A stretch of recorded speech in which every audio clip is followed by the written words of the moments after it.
विघ्नेश्वराय वरदाय सुरप्रियाय लंबोदराय सकलाय जगद्धिताय नागाननाय श्रुति यज्ञ विभूषिताय गौरी सुताय गणनाथ नमो नमस्ते।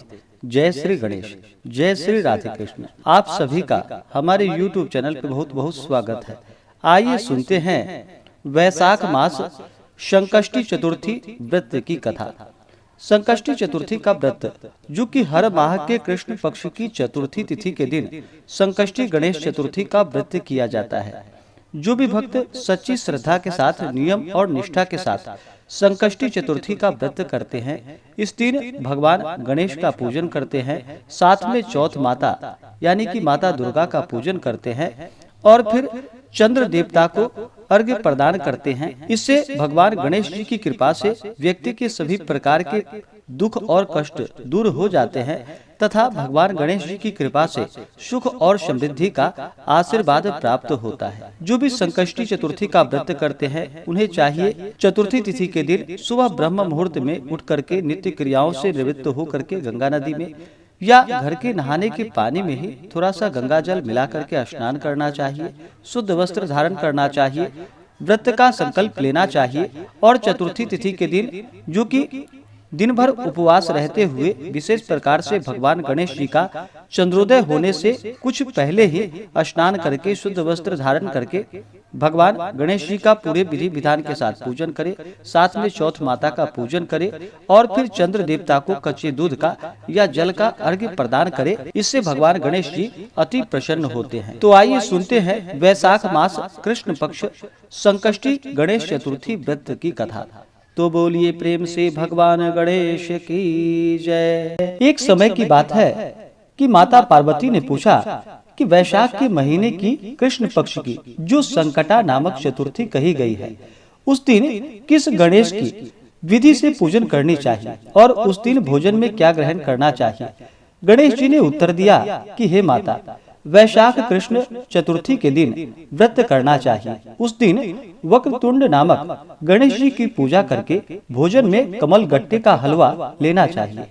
हे जननी, द्वापर युग में राजा युधिष्ठिर ने इस प्रश्न को पूछा था और उसके उत्तर में जो कुछ भगवान श्री कृष्ण ने कहा था, मैं उसी इतिहास का वर्णन करता हूँ। आप श्रद्धा युक्त होकर सुने। हे राजन युधिष्ठिर, इस कल्याणदात्री चतुर्थी का जिसने व्रत किया और उसे जो फल प्राप्त हुआ है, मैं उसे कह रहा हूँ। प्राचीन काल में एक रंती देव नामक प्रतापी राजा हुए। जिस प्रकार आग तृण समूहों को जला डालती है, उसी प्रकार वे अपने शत्रुओं के विनाशक थे। उनकी मित्रता यम, कुबेर, इंद्रादिक देवों से थी। उन्हीं के राज्य में धर्मकेतु नामक एक श्रेष्ठ ब्राह्मण रहते थे। उनकी दो स्त्रियां थीं।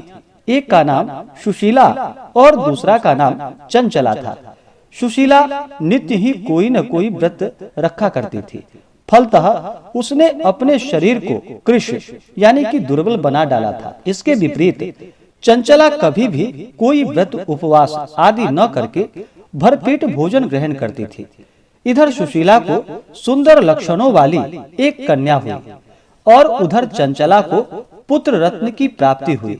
यह देखकर चंचला बारंबार सुशीला को ताना देने लगी कि अरे सुशीला, तूने इतना व्रत उपवास करके शरीर को जर्जर बना डाला, फिर भी एक कृशकाय कन्या को जन्म दिया। मुझे देख, मैं कभी व्रतादि के चक्कर में न पड़कर हिष्ट पुष्ट बनी हुई हूँ और वैसे ही बालक को भी उत्पन्न किया है। अपनी सौत का व्यंग बाण सुशीला के हृदय में चुभने लगा। वह पतिव्रता विधिवत गणेश जी की उपासना करने लगी। जब सुशीला ने भक्ति भाव से संकटनाशक गणेश चतुर्थी का व्रत किया, रात्रि में वरदायक गणेश जी ने उसे दर्शन दिया। श्री गणेश जी ने कहा कि हे सुशीले, तेरी आराधना से हम अत्यंत संतुष्ट हैं। मैं तुम्हें वरदान दे रहा हूँ कि तेरी कन्या के मुख से निरंतर मोती और मूंगा प्रवाहित होते रहेगा। हे कल्याणी, इससे तुझे सदा प्रसन्नता रहेगी। और हे सुशीले, तुझे वेद शास्त्र वेदता एक पुत्र भी उत्पन्न होगा। इस प्रकार का वरदान देकर गणेश जी वहां से अंतर ध्यान हो गए। वरदान प्राप्ति के फल स्वरूप उस कन्या के मुंह से सदैव मोती और मूंगा झरने लगा। कुछ दिनों के बाद सुशीला को एक पुत्र उत्पन्न हुआ और तदंतर धर्मकेतु स्वर्गगामी हो गए। उसकी मृत्यु के अनंतर चंचला घर का सारा धन लेकर दूसरे घर में जाकर रहने लगी, परंतु सुशीला पति गृह में रहकर ही पुत्र और पुत्री का पालन पोषण करने लगी। उस कन्या के मुख से मोती मूंगा गिरने लगा। फल स्वरूप सुशीला के पास अल्प समय में ही बहुत सा धन एकत्रित हो गया। इस कारण चंचला उससे ईर्ष्या करने लगी। एक दिन हत्या करने के उद्देश्य से चंचला ने सुशीला की कन्या को कुएं में ढकेल दिया। उस कुएं में गणेश जी ने उसकी रक्षा की और वह बालिका सकुशल अपनी माता के पास लौट आई। उस बालिका को जीवित देखकर चंचला का मन उद्विग्न हो उठा। वह सोचने लगी कि जिसकी रक्षा ईश्वर करता है उसे कौन मार सकता है। इधर सुशीला अपनी पुत्री को पुनः प्राप्त कर प्रसन्न हो गई। पुत्री को छाती से लगाकर उसने कहा, श्री गणेश जी ने मुझे पुनर्जीवन दान दिया है। अनाथों के नाथ गणेश जी ही हैं। चंचला आकार उसके पैरों में नतमस्तक हुई। इसे देखकर सुशीला के आश्चर्य का ठिकाना न रहा। चंचला हाथ जोड़कर कहने लगी कि हे बहन सुशीले, मैं बहुत ही पापनी और दुष्टा हूँ। आप मेरे अपराधों को क्षमा कीजिए। आप दयावती हैं। आपने दोनों कुलों का उद्धार कर दिया। जिसका रक्षक देवता होता है उसका मानव क्या बिगाड़ सकता है। जो लोग संतों एवं सत्पुरुषों का दोष देखते हैं वे अपनी करनी का स्वयं फल भोगते हैं और स्वयं नाश को प्राप्त होते हैं। इसके बाद चंचला ने भी उस कष्ट निवारक पुण्यदायक संकटनाशक गणेश जी के व्रत को किया।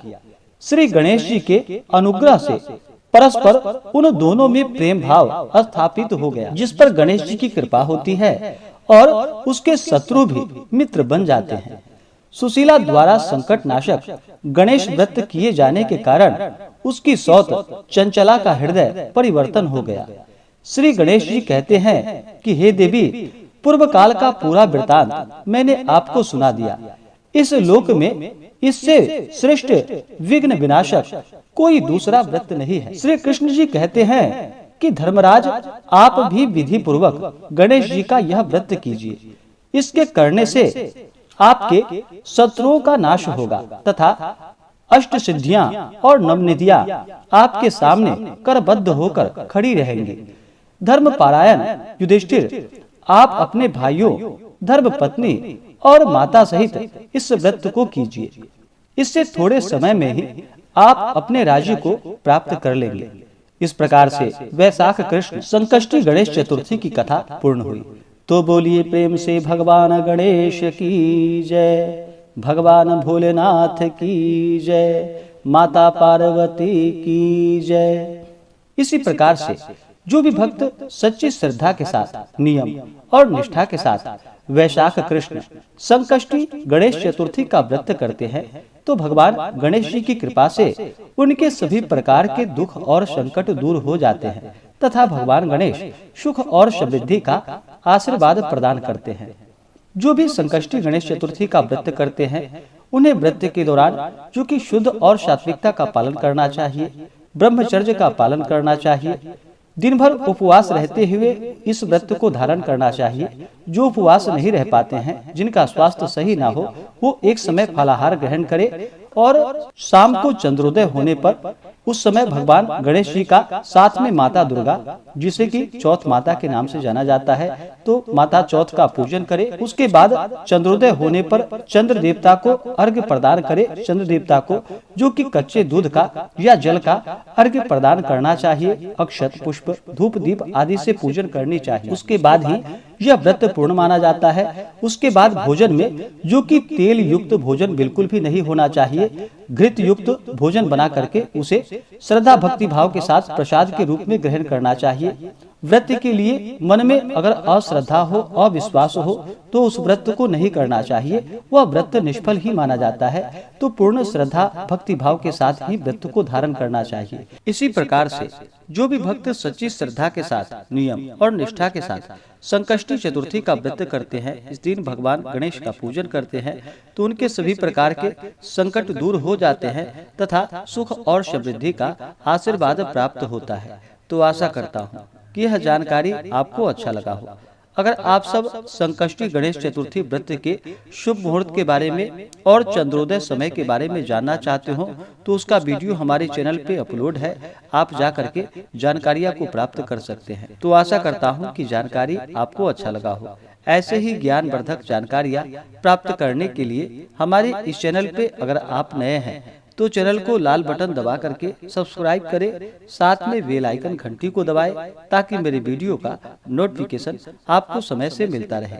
वीडियो को लाइक करें, शेयर करें, सुखी रहें और स्वस्थ रहें। जय श्री राधे कृष्ण। धन्यवाद।